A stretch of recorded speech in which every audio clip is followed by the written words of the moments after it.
दृढ़ता से बने रहना। अध्याय 10।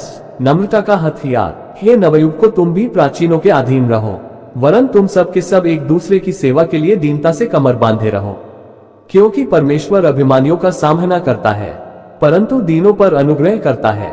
इसलिए परमेश्वर के बलवंत हाथ के नीचे दीनता से रहो, जिससे वह तुम्हें उचित समय पर बढ़ाए, और अपनी सारी चिंता उसी पर डाल दो, क्योंकि उसको तुम्हारा ध्यान है। पहला पत्रस 5:5-7। एक दूसरे के अधीन रहो, दीनता से कमर बांधे रहो, नम्र बनो। ऊपर दिए गए पदों में पत्रस के शब्द जीवन के किसी भी पहलू में प्रभावी रीति से जीने तथा अपना कार्य उत्तमता के साथ पूरा करने के लिए अत्यंत आवश्यक है। प्रेरित इस आदेश के साथ आरंभ करता है, एक दूसरे के अधीन रहो। इस संदर्भ में अधीन इस शब्द का अर्थ है एक ही कार्य के लिए एक दूसरे के साथ जुड़ जाना। प्रत्येक व्यक्ति का भिन्न स्वभाव, व्यक्तित्व, इच्छाएं तथा विशेषताएं और कमजोरियों के साथ यह कैसे संभव है? दीनता से कमर बांधने के द्वारा यह संभव है।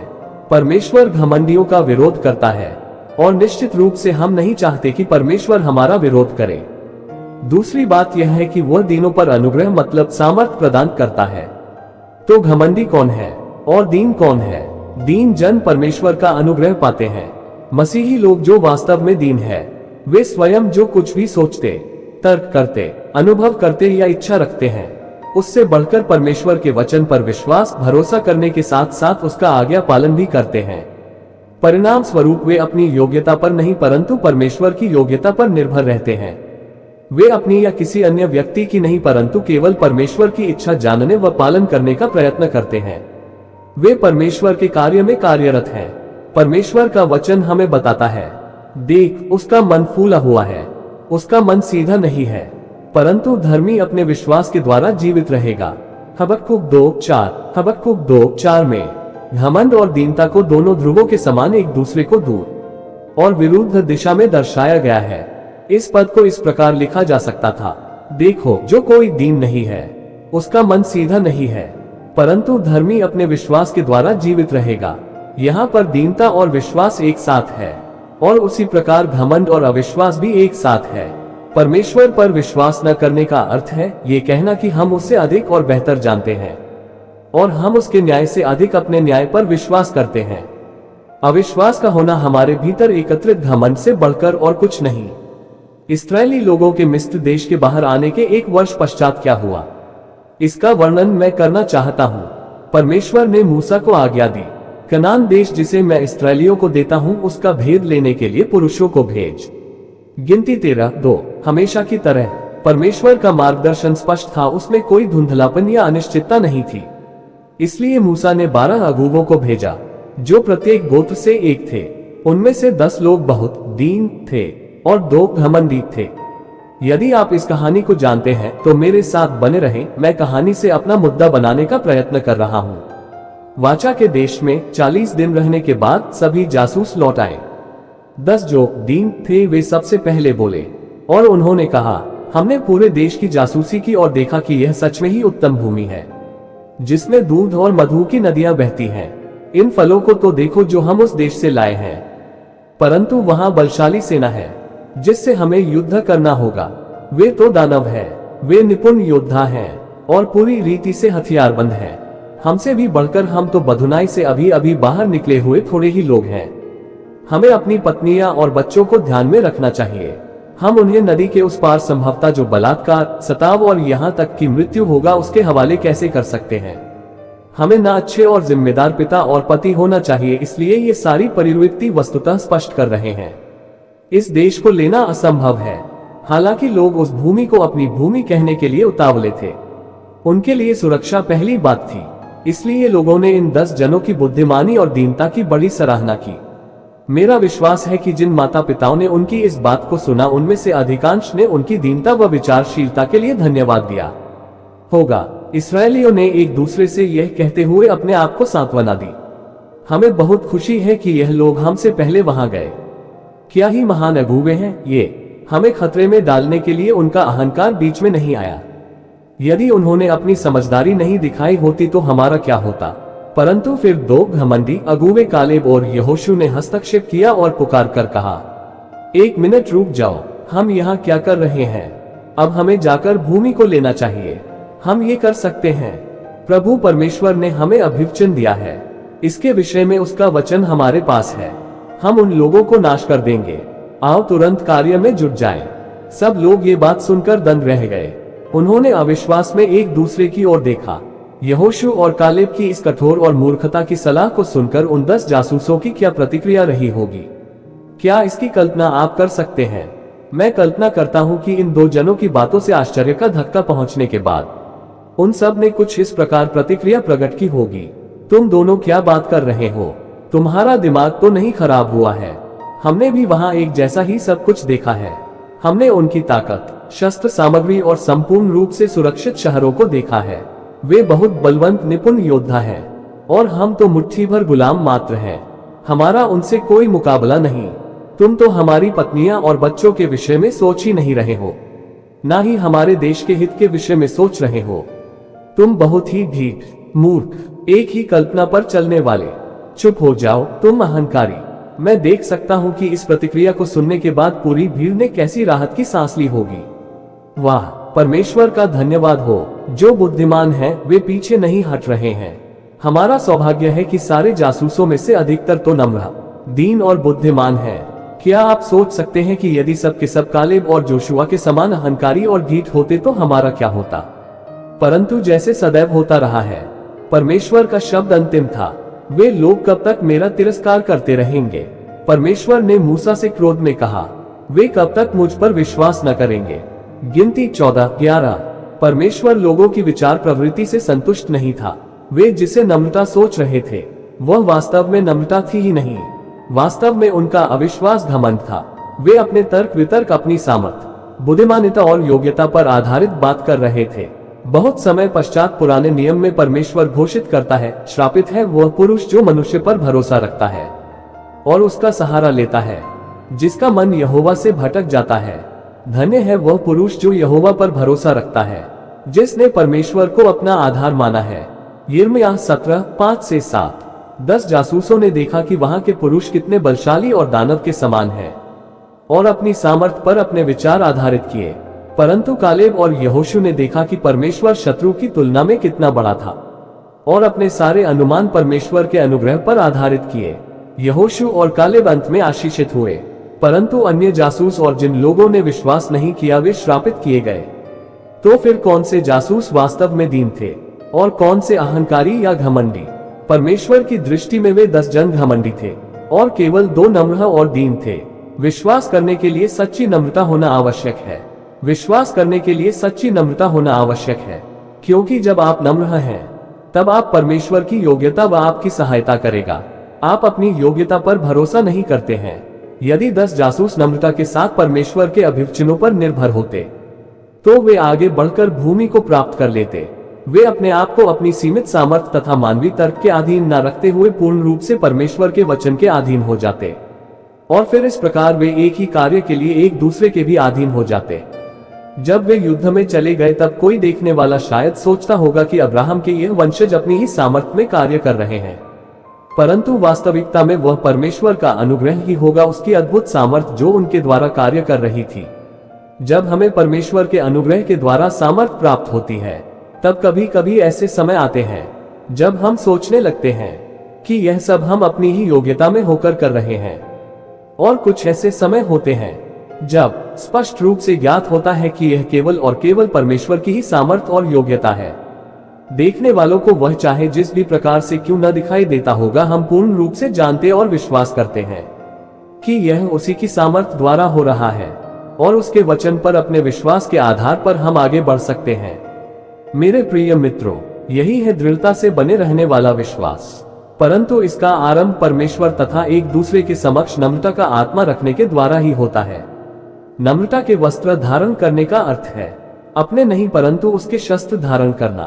पहला पत्रस 5:5 और 6 में आज्ञा दी गई है, दीनता से कमर बांधे रहो, इसलिए परमेश्वर के बलवंत हाथ के नीचे दीनता से रहो। वचन में परमेश्वर का हाथ सदैव उसकी योग्यता, सामर्थ और शक्ति को दर्शाता है। यह उसके शस्त्र है। ये सब व्यवहारिक रूप से कैसे अनुवादित होता है? हमें परमेश्वर की सर्वशक्तिमानता और सामर्थ्य के नीचे अपने आप को दीन और नम्र करना है।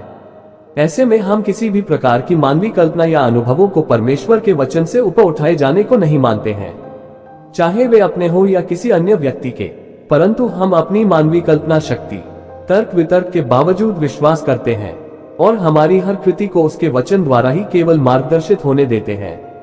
मिस्र में 400 वर्ष तक गुलामी में रहने की दशा ने इस्राएल की संतान को ये सिखाया था कि वे अधिक बलशाली शस्त्र धारण किए हुए किसी भी सेना का जो उनसे बलवंत है सामना नहीं कर सकते। मिस्र ने उन पर अपना अधिकार स्थापित किया था। वे अपने आप को छुड़ाने के लिए कुछ नहीं कर सकते थे। ये तो केवल परमेश्वर का काम था। उसने अपने सामर्थी हाथों के द्वारा महिमा के साथ उन्हें छुड़ाया था। जैसे कि मूसा सिखाता है, यहोवा ने तुम्हें अपने बलवंत हाथों से मिस्र से निकाला है। निर्गमन 13:9। फिर भी हम जानते हैं कि वे झट उसके कामों को भूल गए। भजन 106:13। परमेश्वर के जिन हाथों ने उन्हें छुड़ाया उसे थामे रहने के बजाय वे अपनी अनेक वर्षों की गुलामी के अनुभवों को ही थामे रहे। जिन सामर्थी हाथों ने मिस्र को हराया वही सामर्थी हाथ कनानी सेना को, जो वास्तव में मिस्री सेना से बहुत कम थी, उसे भी हरा सकते थे। परंतु विश्वास में कमजोर इस्राएलियों पर इतनी कठोर टिप्पणियां करने से पहले हमें स्वयं आईने में देखना आवश्यक है। हम भी कितनी बार ऐसा ही करते हैं।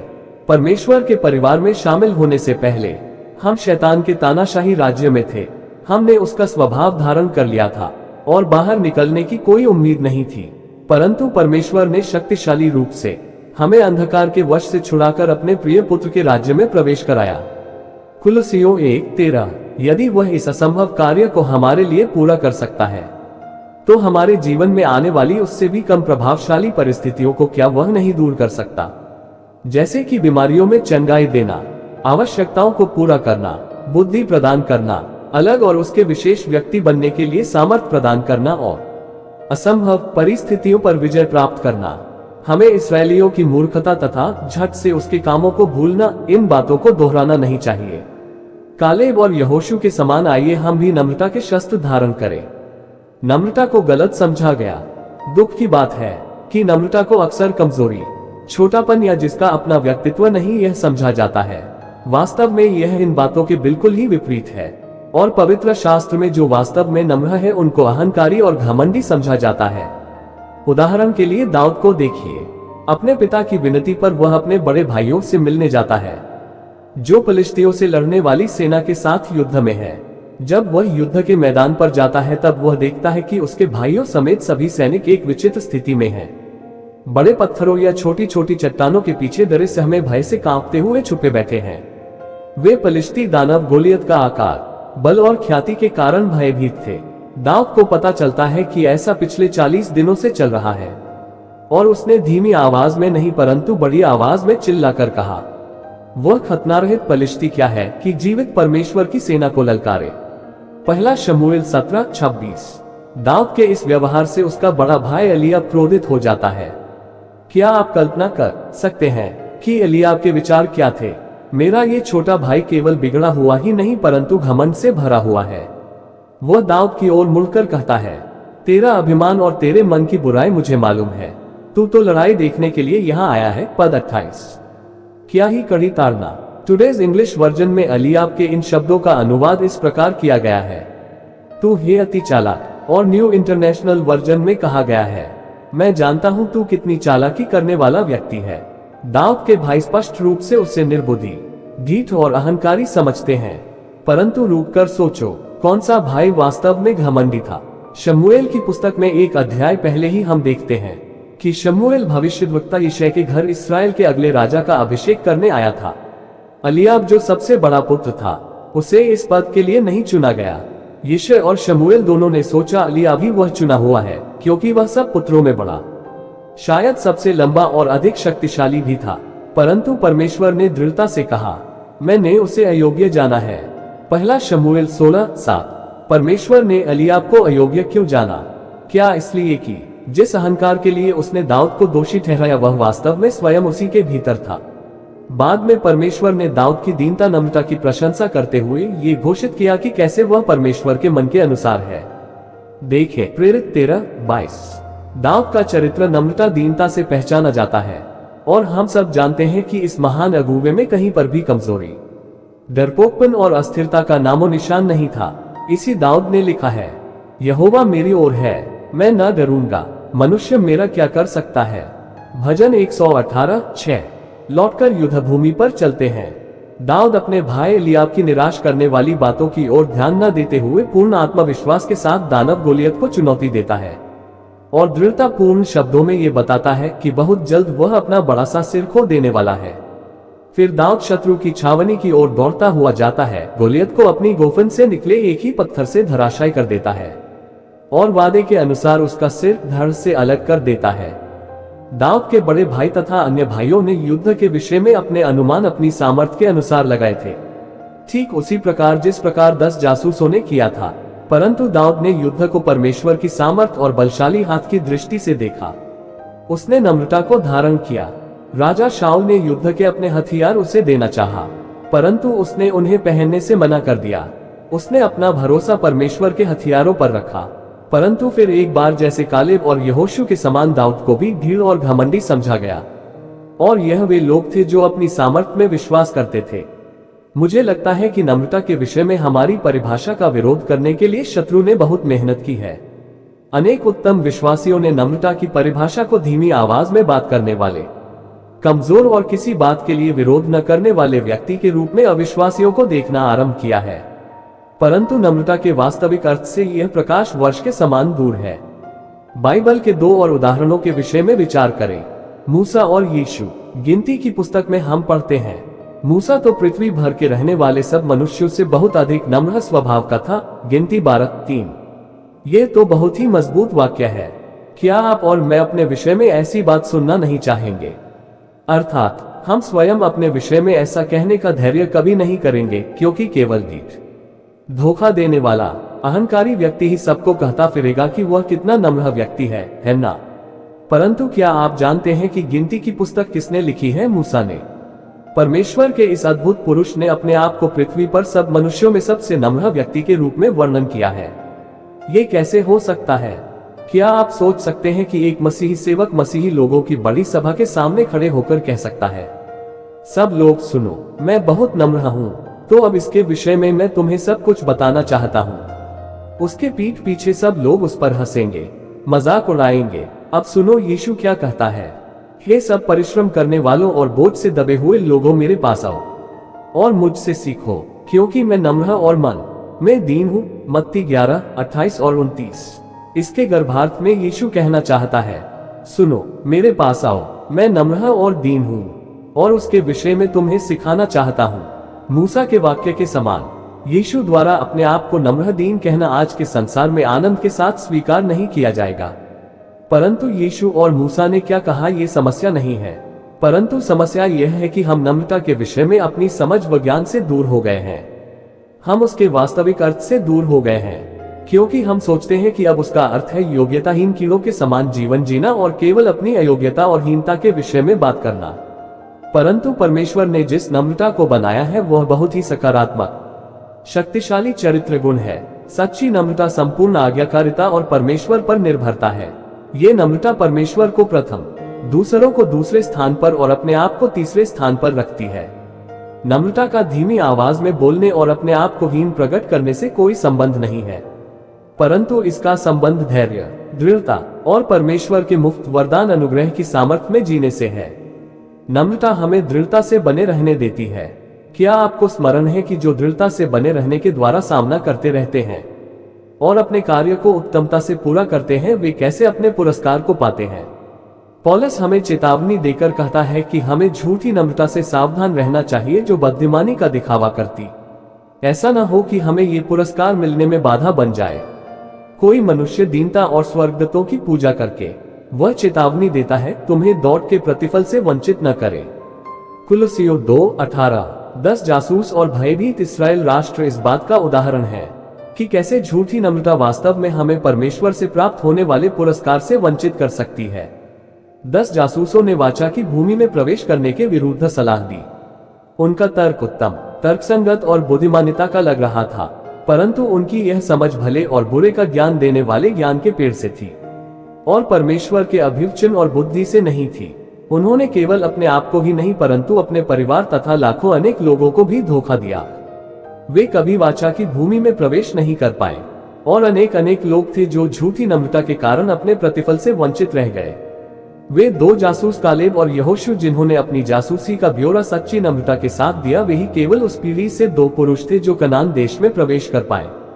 यहोशू की अगुवाई में इस्राएल की नई पीढ़ी ने नम्रता में परमेश्वर के सामर्थी हाथ में होकर निडरता से उस देश में प्रवेश किया।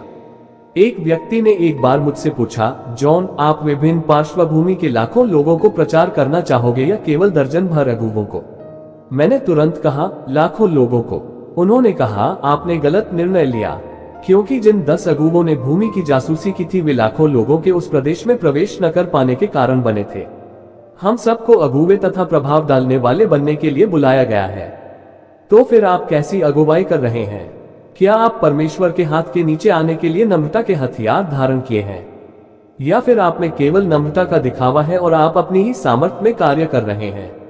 पौलुस आगे लिखता है कि हम जयवंत से भी बढ़कर है, रोमियो 8:37। परंतु परमेश्वर के वचन के बाहर हमारे अपने विचार, योजनाएं या दिशा दर्शिकाएं ऐसी है। इन विधियों में अपनी इच्छा के अनुसार गढ़ी हुई शक्ति की रीति और दीनता और शारीरिक योगाभ्यास के भाव से ज्ञान का नाम तो है, परंतु शारीरिक लालसाओं के रोकने में इनसे कुछ भी लाभ नहीं होता। कुलुस्सियों 2:23। कालेब और यहोशू की पीढ़ी में सब लोगों को विजय प्राप्त करने के लिए अवसर था।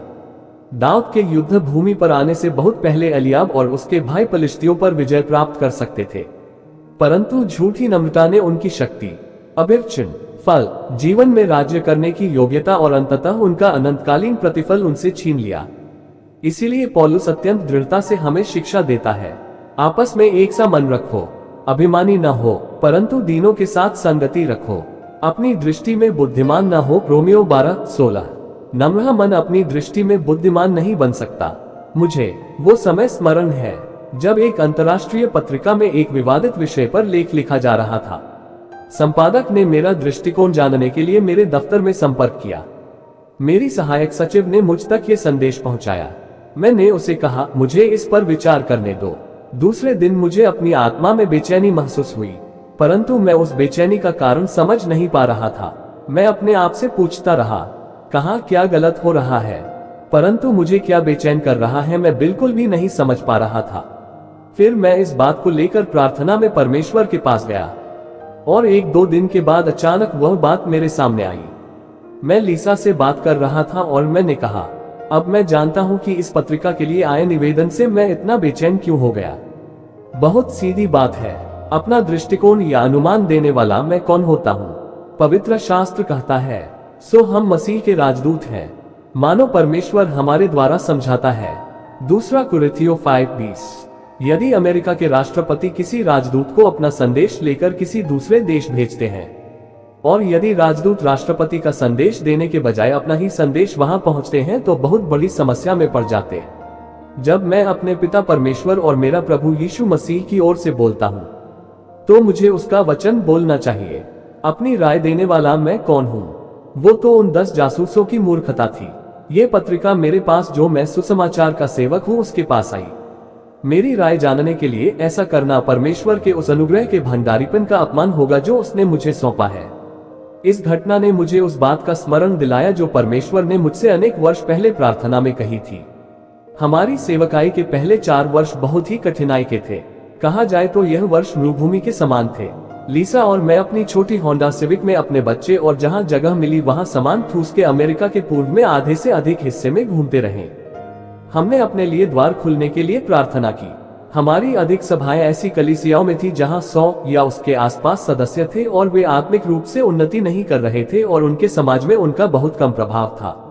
4 वर्ष तक इस प्रकार परिश्रम पूर्वक सेवकाई करने के बाद परमेश्वर ने एक दिन सुबह मुझसे बात की, जॉन, मैंने तुम्हें ऐसी कलीसियाओं और सभाओं में पिछले 4 सालों तक भेजा जिनका समाज पर बहुत ही कम प्रभाव है।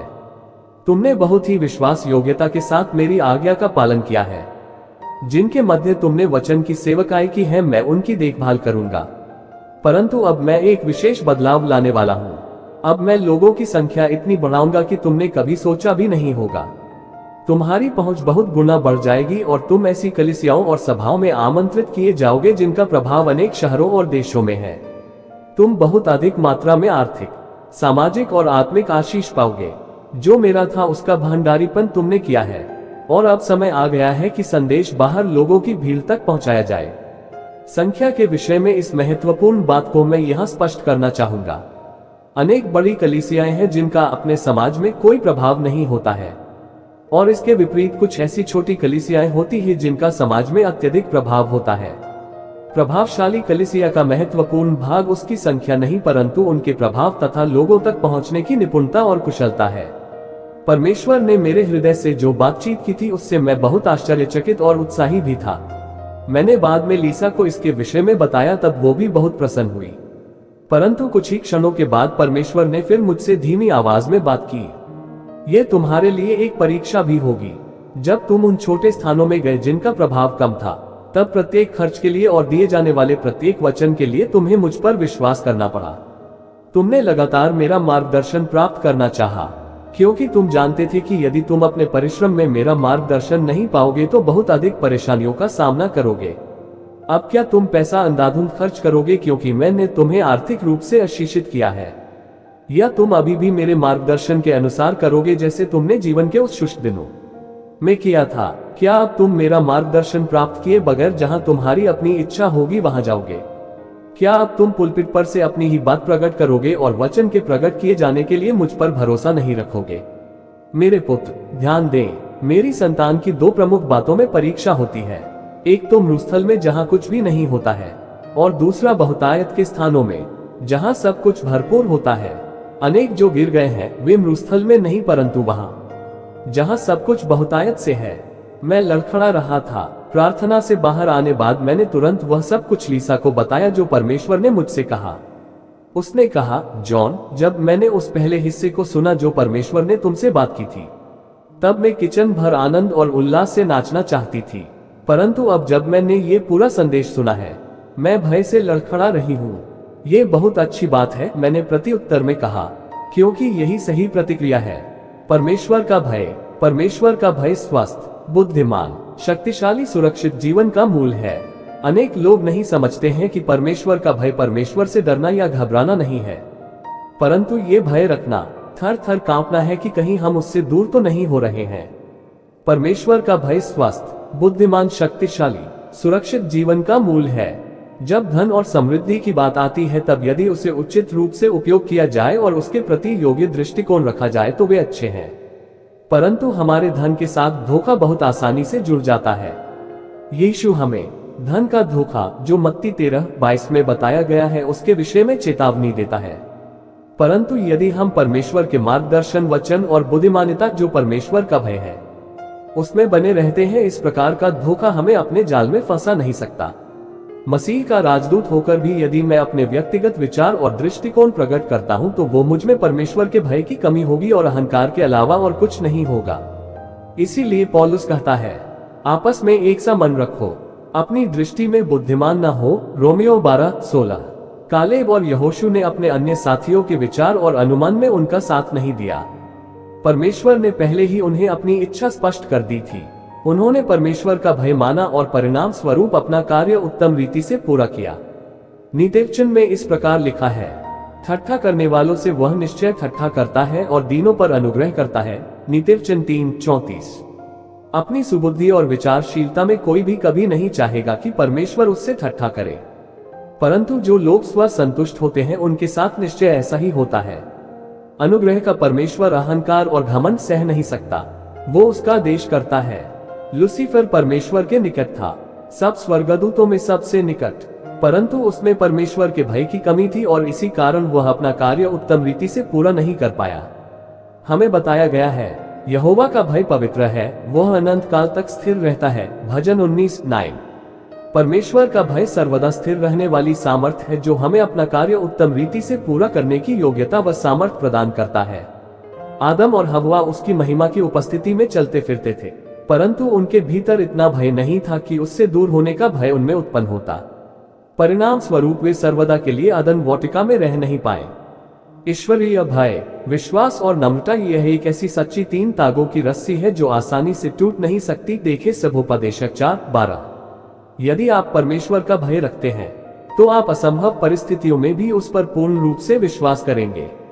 यदि आप उसका भय रखते हैं तो आप नम्र होंगे, अपनी दृष्टि में बुद्धिमान नहीं। उसी प्रकार अहंकार, ढीठाई और अविश्वास यह अंधकार की 3 तागे की रस्सी है जिसे भी तोड़ना कठिन है। मुझे ऐसा व्यक्ति दिखाए जो परमेश्वर की बातों पर ध्यान नहीं देता है या उसे नजरअंदाज करता है और अपनी ही बातों पर बना रहता है।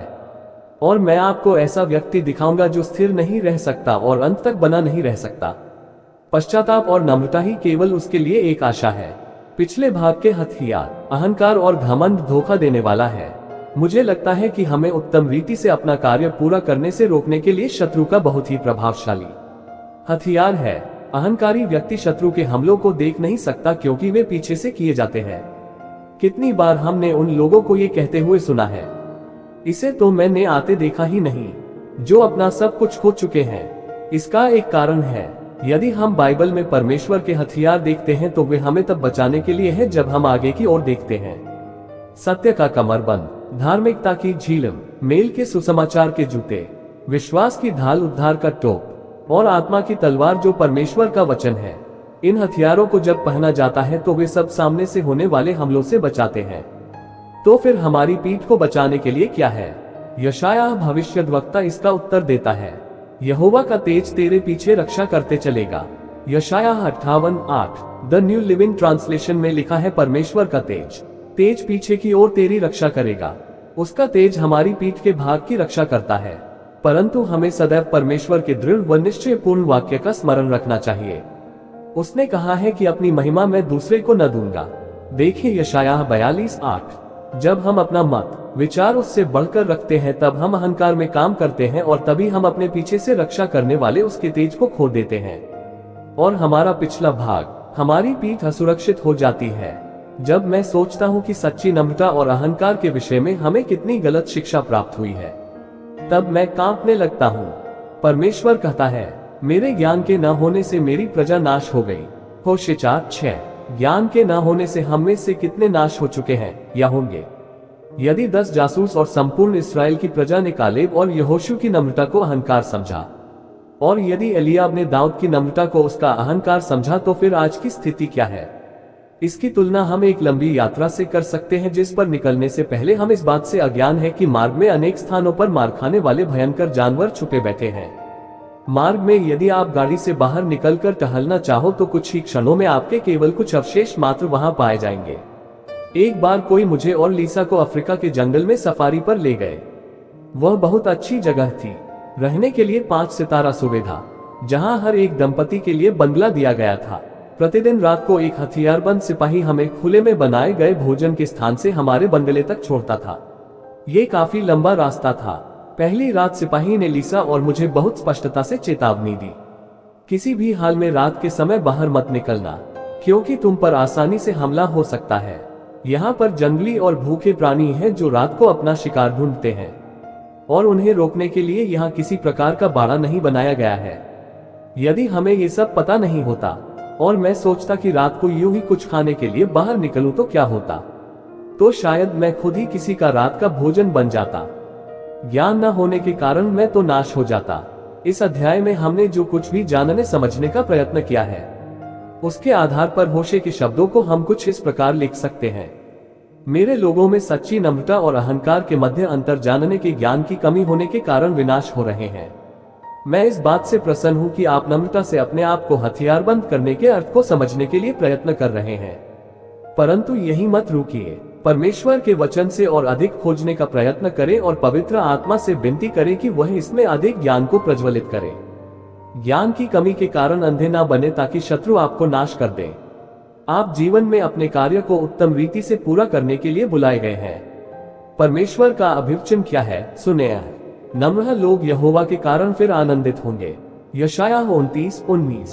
क्या ही महान अभिवचन है। हम सबको आनंद अच्छा लगता है, परंतु यह एक कठिन अभिवचन क्यों है? क्योंकि यहोवा का आनंद तुम्हारा दृढ़ गढ़ है। नहम्याह 8:10। कार्य उत्तम रीति से पूरा करने की सामर्थ। इस सामर्थ के बगैर हम दृढ़ता में बने रहकर अपनी दौड़ उसे उत्तम रीति से पूरी नहीं कर सकते। परमेश्वर हमें अभिवचन देता है कि यदि हम नम्रता के हथियार बांध लेंगे तो हमारा आनंद और सामर्थ बती जाएगी। वो और भी अभिवचन देता है, क्योंकि जो महान और उत्तम और सदैव स्थिर में रहता है और जिसका नाम पवित्र है, वह यूं कहता है, मैं ऊंचे पर और पवित्र स्थान में निवास करता हूँ। और उसके संग भी रहता हूँ जो खेदित और नम्र है, कि नम्र लोगों के हृदय और खेदित लोगों के मन को हर्षित करूं। यशायाह 57:15। जब परमेश्वर हमारे मध्य वास करता है तो हम निश्चिंत होकर अपनी दौड़ दौड़ सकते हैं और स्थिरता व दृढ़ता के साथ उसे पूरी भी कर सकते हैं। हम केवल कभी कभी होने वाला परमेश्वर का दर्शन नहीं चाहते, परंतु हमें ये लालसा होनी चाहिए कि वह हमारे मध्य वास करे। इससे हमारी अंत तक दृढ़ता से बने रहने की सामर्थ्य को पुष्टि मिलती है। इसलिए हे प्रियो, नम्रता के वस्त्र धारण कर लो कि परमेश्वर अहंकारियों का विरोध और नम्र जनों पर अनुग्रह करता है।